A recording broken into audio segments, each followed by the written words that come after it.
Ops! You know, magandang umaga, magandang hapon, magandang tanghali, magandang gabi sa iba't ibang panig ng mundo, sa ating mga kaibigan, sa mga manonood. Muli po, Coach Oli News PH. Bagamat maulan, siksik at liglig po ang balita. Ano? Isa na nga po dyan, lahat po ay namumroblema patungkol sa ulan. Pero itong mga senador ay pinag-iimbestigahan pa si Pastor Kibuloy. Isa po yan sa ating i-discuss. Pero i-discuss din po natin yung hamunan na nangyari dito kay Pulong at Mix Nograles. At sabay nga ba na nagpa-drug test? Ayan po, pag-usapan po natin yan. Ako, grabe, no? Sa mga kababayan natin na nasa iba't ibang panig ng Pilipinas, ingat lang po tayo dahil napakalakas ng ulan at hindi pa ho humihinto, tuloy-tuloy. Sa aming lugar ay magdamag po ang ulan. So ingat-ingat po tayo dahil alam naman po natin, bago tayo magsimula, yung flood control project na yan, wala ding nangyayari. Napakadami ring baha. So, dapat ipaliwanag bago kung sino-sino ang iniimbestigahan dyan sa Senado, sino-sino pinag-aatupag nila dyan sa Kongreso, dapat ang imbestigahan natin etong baha. Bakit may bilyong-bilyong inalat na pera patungkol dito sa baha na ito? Ngunit patuloy pa rin ang pagbaha. Nakakahiya po tayo kung sino-sinong inaatupag natin. Ano ngayon? Kung gipitin nyo si Pastor Kibuloy, gipitin nyo si BP Sara. Maaayos ba yung pagtaas ng presyo ng bilihin? Yang baha ba mapipigil? Yung pagkalat ba ng mga adik mapipigil? Yung mga krimen sa Pilipinas ba mapipigil? Ay, nako po. No? So, ako po nawawala na talaga ng gana sa gobyernong ito. Kaya po ulit, bago natin simulan, ito po ay panawagan sa mga Pilipino. Kung kayo ay sawang-sawa na sa nangyayari, dito po tayo ngayon makapangyarihan. Ngayong malapit na ang eleksyon sa 2025. Bukod sa programa, proyekto at pangako na kanilang ibinibigay sa atin, ang dapat ibigay nila sa atin ay drug test. Yan po hingin ninyo sa inyong congressman, sa inyong mayor, sa inyong vice mayor, sa inyong konsehal. Hingin ninyo ang drug test kasi chances are pag yan ay gumagamit, mapupunta yan sa corruption. At pag may corruption, may magnanakaw. So isigaw po natin, isama nyo sa plataforma. Sabihin nyo sa inyong mga kandidato, isama nyo sa plataforma, magpa-drug test kayo. Kasi malamang-lamang pagtakot sa drug test, either addict or may pinoprotektahang addict. Kayo ba'y naniniwala dyan? Lagay nyo sa comment section. No? Pero this is the time na tayo ay makabawi sa ating mga politiko. Hilingin natin ang drug test sa lahat ng tumatakbo. Pagtakot, delikado. So pag-usapan natin yan, Ito, kasi speaking of drug test, ito po may hamon. Tingnan po natin itong hamon. Ay, di ko ata nakita. Saglit ha. Saglit. Kasi may hamon ito si Mix Nograles. Tingnan natin ha. Ito. Ano sabi ni Mix Nograles? Lumaban, pumalag si Mix Nograles. Sabi niya, ito. I appreciate that you have posted your drug test result, but this is an old test done last August. Ito yung niya, kay Pulong. Matagal na daw yung pagpapadrug test ni Pulong. Kaya ito, sinabi niya, matagal na yun, August For the sake of transparency and accountability to the people of Davao City, I'd like to invite you to join me for new drug test tomorrow, October 23. Bali ngayon yan. At 1:30 p.m. at High Precision Laboratory in Bahada, Davao City. Let's do it at the same time and together show the people of Davao City that we are not afraid to prove ourselves and show up. Hope to see you there. Ayan, maganda to. Pinalaga ni Migs Nograles ang hamon ni Pulong Duterte. Yeah, maganda yan. At as of the making, hindi ko alam kung nagpa-drug test na po si Migs Nograles, no? Habang ginagawa tong video. Pero si Pulong Duterte ay nagpa-drug test na at yan po ay binalita ng SMNI. Mamaya po i-discuss natin. Ito po ang babasahin ko, ang caption ng SMNI. Saglit lang po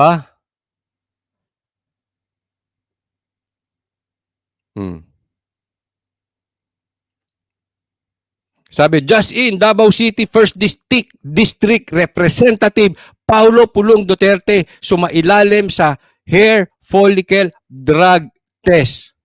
Ito, live, Davao City 1st District Representative Paulo Duterte undergoes hair follicle drug test. Mamaya ipapakita natin ang video.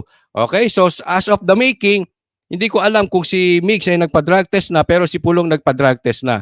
Pero ito yan. Kung sakaling magpa-drug test si Migs, dapat naman sundan to ng mga kasamahan mo dyan sa kamera. Panawagan mo na rin.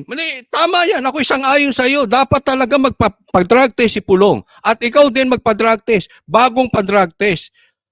Pero isama mo yung mga kasamahan mo. Diba? Bakit sila matatakot? Sabi mo, ay, kayo, bakit tatakot kayo? Mr. President, Mr. Speaker, ako nagpa-drug test na. It's your turn. Matindi. Maganda po itong ginawa ni Migs Nograles na ito. At ito ay pwede nating buksan na ipanawagan din natin sa mga kasamahan niya. Ipanawagan natin sa presidente. Ipanawagan natin sa speaker. Nagawa nga nung babae, ba't takot kayo sa drug test? Di ba? Wala na kayong lusot. Nagawa nga nung kasamahan yung babae, nagpa-drug test. Bakit kayo dyan sa kamera hindi kayo magpa-drug test? Bakit kayo sa Senado hindi kayo magpa-drug test? Nagkakahamunan na Ang papalag lang ba sa drug test? Si Migs? Ang papalag lang ba sa pulburon test? Si Migs? Kayo ano na, nga? Abangan po natin ang pagpapadrug test nito. Pero eto, tingnan po natin. Etong interview naman kay Pulong Duterte after siyang magpa-drug test.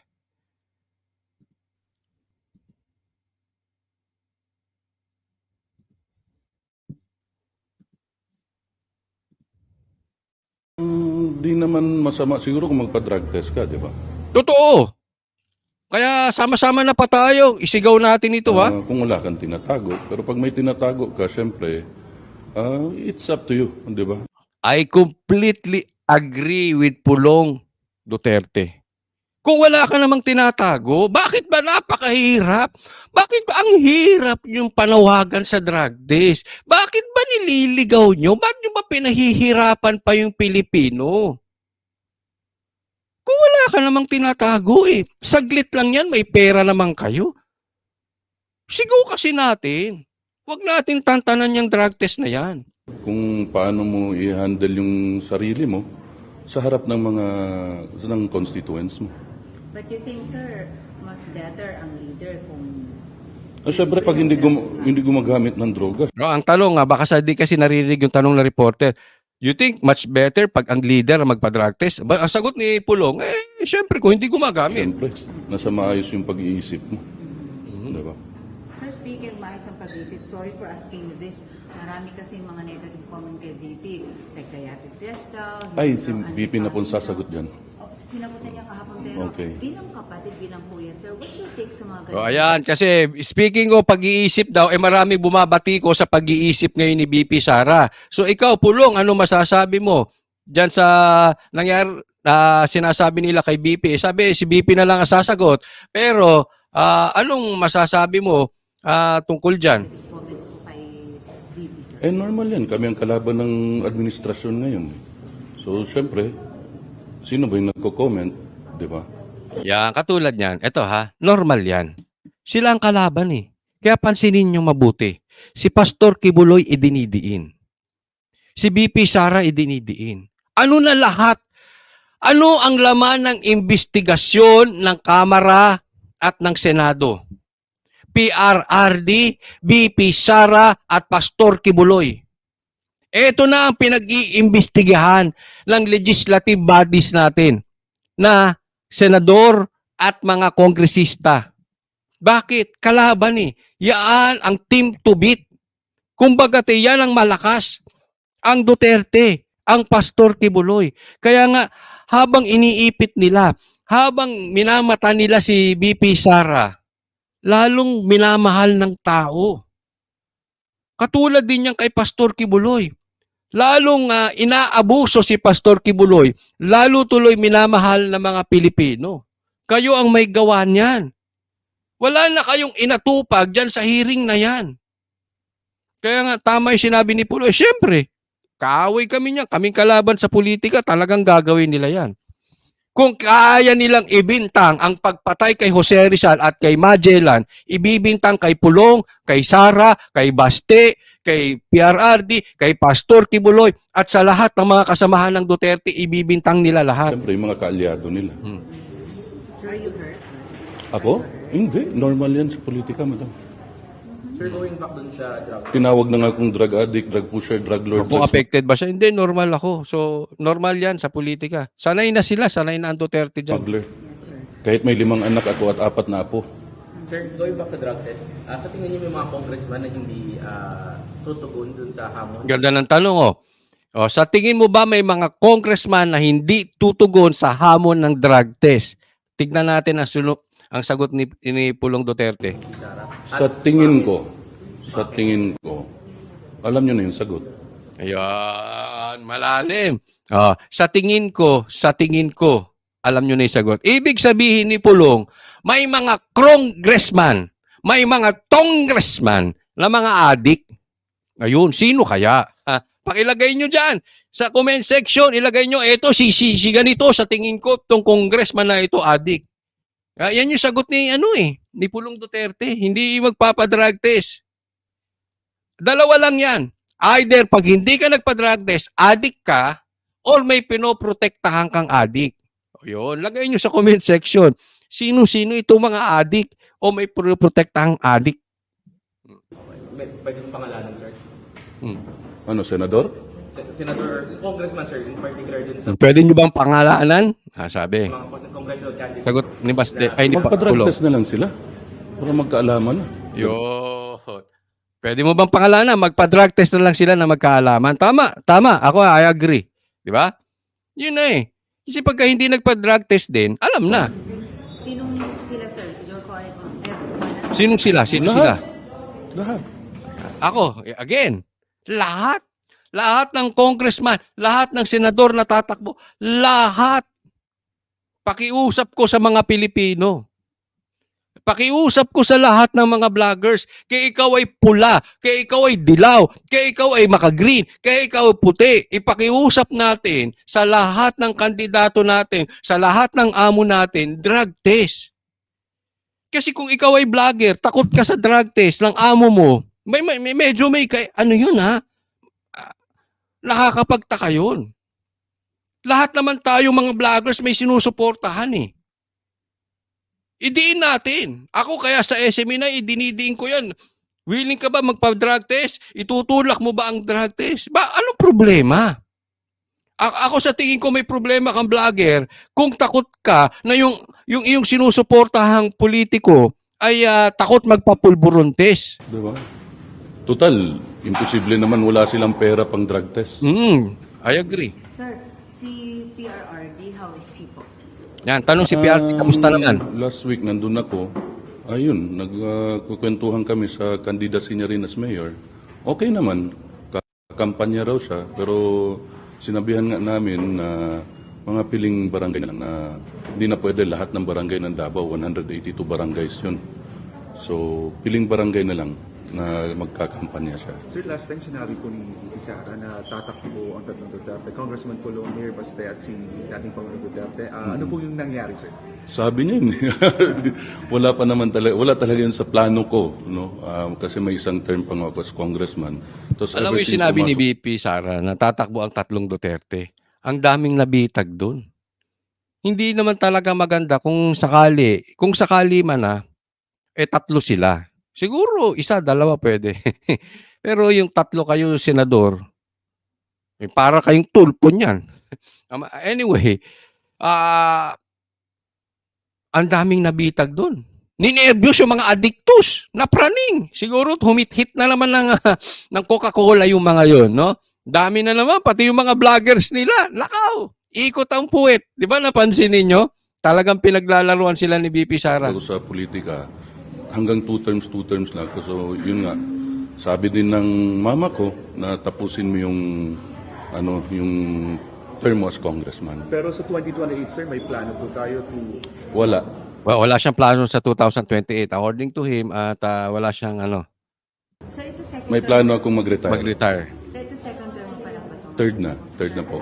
So you will finish short term na Yes, bago opo. national. Ang third niya as We're expecting congressman kasi kung sakaling siya'y palarin. Yung mga kapatid daw ay sasama sa Senado. Walang pera pang gastos para nationwide na kampanya mo. Also, sir, dun sa pagkalaban ni Nograles against your father po for the mayoral Davao City. Right niya yun. Di ba? Kahit sino naman pwedeng lumaban kay Mayor Rudy. Ayan, yung pagtakbo at pagkalaban kay PRRD. Ayan, karapatan nila yon. Kahit sir, binigyan siya ng posisyon before and maganda yung naging samahan ng Nograles at Duterte. Wala naman yung mga yan. Paano rin yan kay Marcos Walang utang na loob. Nang tanong kasi, kahit binigyan ng posisyon ni PRRD, naku, pare-parehas yung mga yan. Saan pa magmamana yan? Di sa amo nilang si Marcos, wala ding Since 2016 at least. Kung sa akin, hindi maganda samahan namin ng mga Nograles. Kasi yung tatay nila, ginawa kong drug addict sa Davao way back 1992-94. Doon nag-umpisa yung drug addict ako sa tatay nila. Isipin mo pinagbintangan yung anak ni PRRD na si Pulong na drug addict ng mga Nograles. And yet, binigyan pa ng posisyon ni PRRD. Di ba? Ganyan po ang Duterte. Sir, hindi ito first time na maglalaban ng Nograles. Pero kung Pulong, this time I did around, not consider them as my friends, ma'am.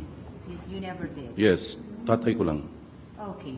Pero this time, Galing, no? Galing nung tatay. Kaya bilib ako kay PRRD. I mean, kaaway nung anak mo and yet, inabot ni PRRD ang Nograles. lalaban ulit kayo sa local elections. How is it different this time, Congressman Pulong? Wala namang difference. May kalaban naman ako parati pag tumatakbo. Except nung vice mayor at ako. Pero as far as you know, sir, Davao City po is very satisfied pa sa pamamahala po ng mga Duterte. Ang makakasagot niyan yung mga tiga Davao. Pero meron bang bagong gagawin strategy ang mga Duterte ngayon? Or you still Same lang, ma'am, mga ngampanya. Ngayon nga sabi ko, wala kaming ayuda. Di gaya sa kanila ngayon. So, tanggapin ng mga tiga Davao yung ayuda. Kanila naman yan. Diba? Sir, speaking of budget, Yan lang naman kasi ang pinagmamalaki ng nitong si Martin Romualdez yung ayuda. So, syempre, mamimigay din ng ayuda to si Nograles. Tanggapin nyo na lang, tanggapin. Pera nyo yan. Tatandaan po natin. Pera nyo yan, binibigay nilang pang ayuda. Dumaan lang sa kamay nila yan kasi nakasa posisyon. Don't ever think na magaganda ang loob ng mga yan. Pera nyo yan. Tanggapin nyo lang, then huwag nyo iboto. sa yung budget, sir, may may natatanggap pa ba kayo? Wala. Zero. zero budget for Davao City? Yun pagkaalam ko. Yun ang narinig ko from my colleagues. Sir, the President has signified his intention before to attend sa platform. Mhm. Ikaw bilang pangalan niyang anak, kung bibigyan niyo po ng payo si Presidente, will you even... Sasamahan ko nga sana, ayaw niya eh. Sa Congress? Oo, ayaw niya eh.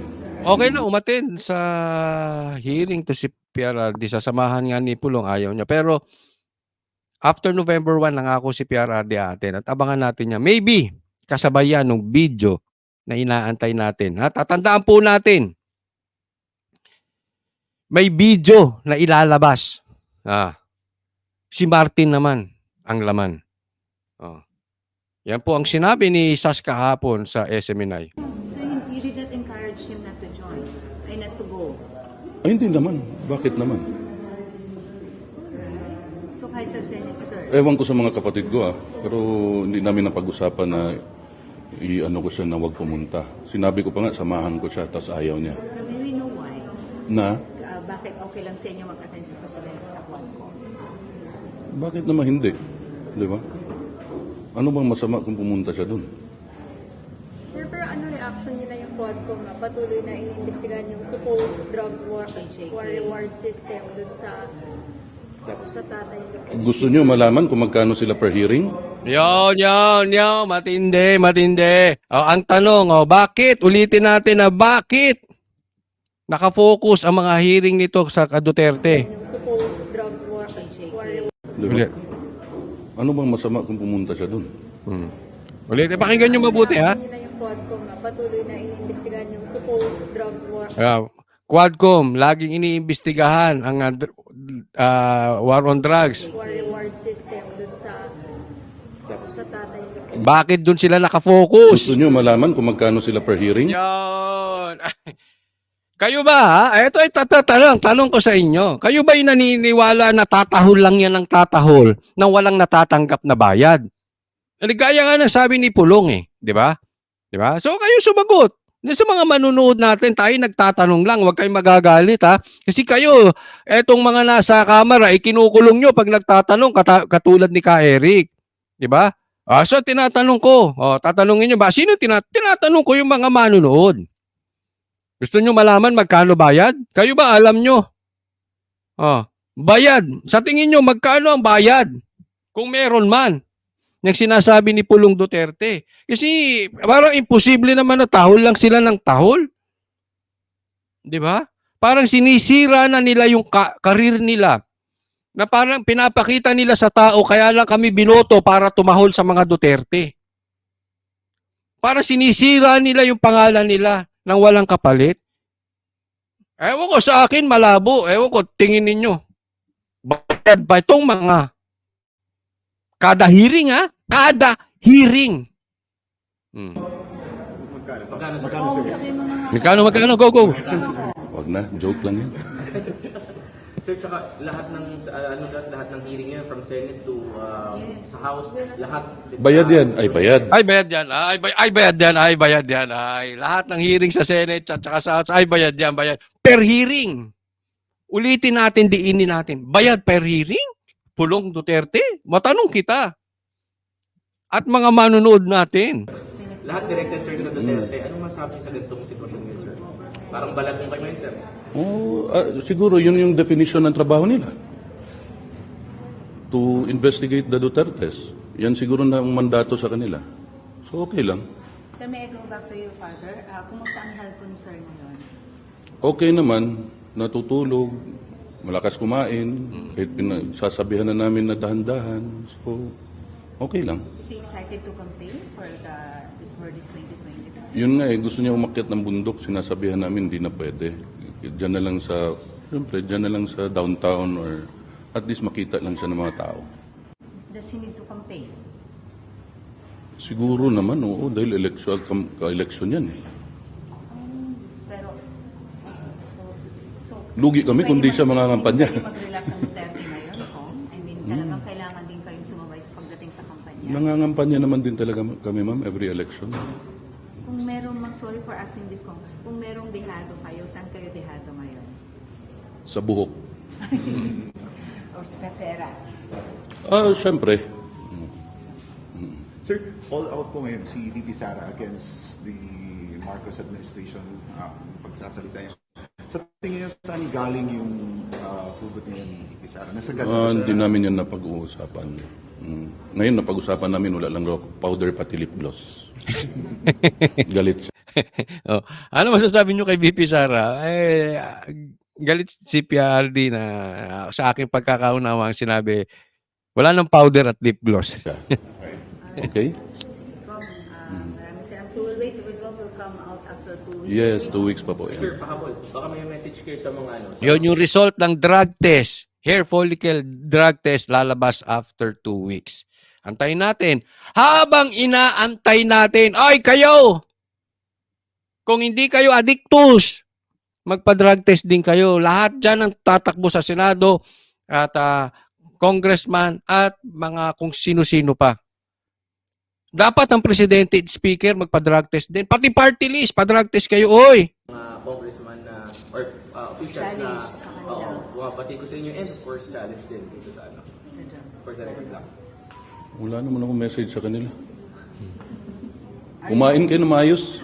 Are you not challenging them to also undergo drug test as compared to Kaya nang sabi ko, ma'am, siyempre duty nila yon as candidates, di ba?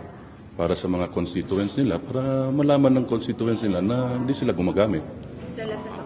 Yes. Pinanggit kanina sa Congress, Quadcom, at saka yung good government sa Senate Blue Ribbon, parang we hate to call this, pero parang against JK, against Duterte pa rin. So saan ba humuhugot ang pamilya Duterte na ng strength despite all Saan umuhugot ng lakas Kami? ang mga Duterte? Ako sa nanay ko at sa Panginoon. Yan. So ito po usapin dyan, ha? Talagang ito po ang magiging issue ngayon. At sa tingin natin, yan ang direksyon ng mga Duterte. Pinangunahan na yan ni PRRD. Ngayon, si BP Sara ang tumutulak at ngayon, tapos si Pulong din. So, sundan natin yung direksyon ng mga Duterte. Itulak natin tong drug test. Ngayon, puntahan naman natin itong patungkol dito sa hearing kay Pastor Kibuloy. Yan. Ito kasi matindi rin ngayon no? Pinag-iinitan si Pastor Kibuloy. Okay, sige. Pakinggan natin. Resource speakers.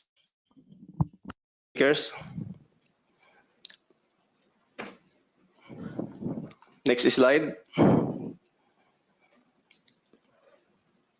On sexual exploitation perpetrated by Kibuloy after victim is groomed and ready for sexual exploitation and victimization continued. Eto na naman si Torre at saka si si Marantan, ha. So ididiin na naman nila. Again, this is another trial by publicity. 'Di ba? Kung ano-ano ilalabas nila diyan. Bakit hindi na lang may kaso na? Bakit hindi doon imbestigahan? Eto'y halatang halata. I mean, don't tell us na ito ay hindi trial by publicity. Ginagawa nating circus ang Senado. Hinahayaan naman ni Ontiveros maging circus ang Senado. Itong dalawang to, wala nang ginawa kung hindi idiin. Ewan ko lang, gusto ko matanong si Pulong Duterte. Bayad kaya rin tong mga to? Kung sinasabi niyang bayad yung mga congressman, ito kaya bayad din? Repeatedly through the years and by generation. Through his preaching with the inner pastorals, per narrative of the former pastorals, Kibuloy aimed to acquire 1,000 women anchored on the biblical story of Solomon, king of Israel, who had 700 wives and 300 concubines. Next slide. Kung ano-ano na pinagsasabi nila. Kung ano-ano ng bintang. May ebidensya pa? O puro pictures ng kwarto o puro salaysay ng mga galit kay katulad nun. Sabi nila may hukay. Merong ginto kaya sila naghukay. Meron dang bunker kaya may hukay. Meron daw lagusan kaya sila naghukay. Ano ba hinahanap nila dong ginto? Meron ba silang nakitang lagusan? Tanong ko lang. Ang dali kasi magbintang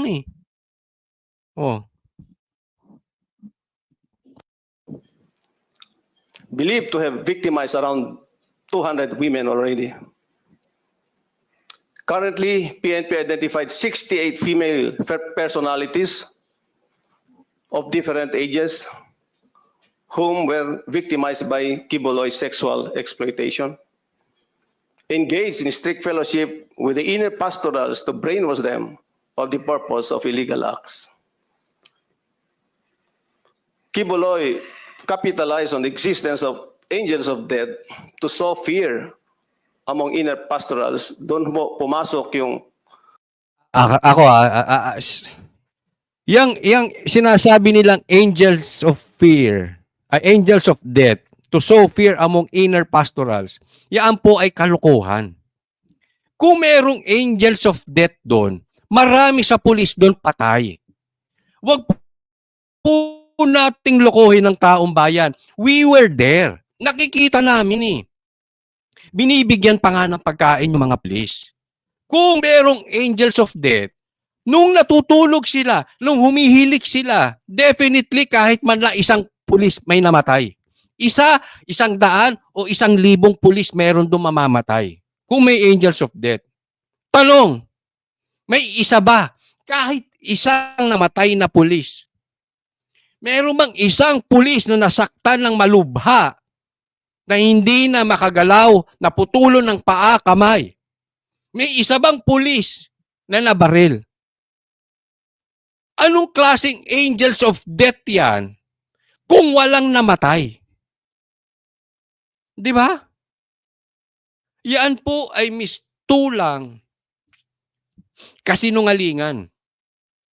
Nandun kami. Kayo wala kayo doon. Siguro dadalaw lang kayo.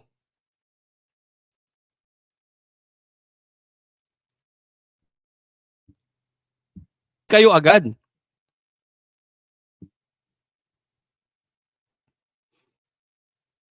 Ano ba yung mga pulis nyo hindi natutulog? Ang dami naming kuha, natutulog yung mga pulis doon. Kaya nga sinasabi ko, nuknukan ng mga sinungaling ito, mga ito. Alam mo,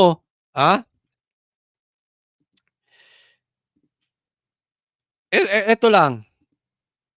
Ang dami kasi nilang kwento. Ang daming naglabasan dyan. Napahiya sila eh. Isipin mo, naghukay. Hindi lang kami nakakita noon. Even mainstream media. Hindi sila pinapasok doon sa hukay na yon. Marami silang kapalpakan at kahihiyan. Para ano, idiin si Pastor Kibuloy. Yan lang po talaga ang istorya niyan. Kaya napaka-imposible itong mga pinagsasabi nila. Ang dali kasing magbintang eh. Yan po ang nagiging problema. Bintang kaliwa, bintang kanan, lahat ibintang nyo. Pero habang pinagbibintangan nyo, si BP Sara, si PRRD, at si Pastor Kibuloy, lalong palakas ng palakas. Kaya po tulungan natin tulungan natin si Pastor Kibuloy maging senador. Tulungan natin si PRRD. Tulungan natin si BP Sara. Pinagtutulungan sila. Yan na po ang galawan ng Pilipino ngayon. Na mga politiko ngayong nakaupo. Pero nakikita nyo naman, mas minamahal ng taong bayan. Ito mga ito. Sa akin lang, anong silbi nitong hearing na to? Bumabaha. Ginusto nyo pa rin yung hearing na yan. Para ano? Ipahiya lang si Pastor Kibuloy sa madla. Para siraan si Pastor Kibuloy. Yan na ba ang pag-aatupagin natin? Kami na-experience namin na yung mga kasinungalingang ginawa niyan kasi we were inside KOJC. Napaka-respetado ng mga babae doon. Nakita namin yun. Even yung mga babae doon, hindi namin pwedeng makausap ng matagalan. Hindi because bawal, but because kita namin kung paano ang respeto na ipinapakita ng mga lalaki ron sa mga babae at yung mga babae, paano nila nire-respeto yung kanilang sarili. Karespe-respeto po. Ako, I'll tell you, in my honest opinion, hindi totoo yung mga binibintang nila. Lagi kami dyan. Araw-araw kami sa SMNI. Wala kaming nakitang bastusan ng mga babae doon. Trust us. Gaya ng pagbibintang nila sa mga Duterte ng kasinungalingan, ganyan din po ang pagbibintang nila kay Pastor Kibuloy. Wala pong angels of death. Loko-loko lang ang maniniwala dyan. Bakit? Ang dami ron eh. Ang daming natutulog na pulis. Wala ngang nasaktan.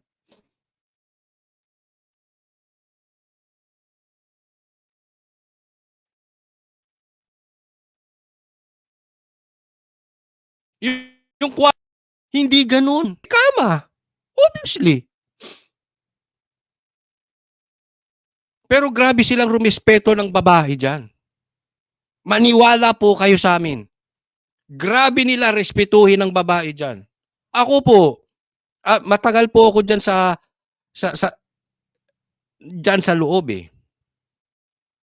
At may mga experience din naman ako nung aking mga nakaraang kabataan patungkol sa mga babae. Malayo po itong mga babae dito. Very respectable sila. So wag niyo pong siraan itong mga ito. No, wag niyong siraan si Pastor Kibuloy nang wala naman kayong masabi kung hindi ang witness niyo ay yung mga miyembro na hindi napagbigyan. Yung mga miyembro na mayroon talagang problema sa kanilang sexuality. Yung mga miyembro na mayroon namang na tiwalag dahil may kalandian. 'Di ba? Wala naman sila. I mean, naghukay nga sila doon ng walang kaibi-ebidensya eh. Tumama ba? Yan lang ang tanong ko sa inyo. May tumama ba sa kanila? Meron bang tinataguan si pastor sa ilalim?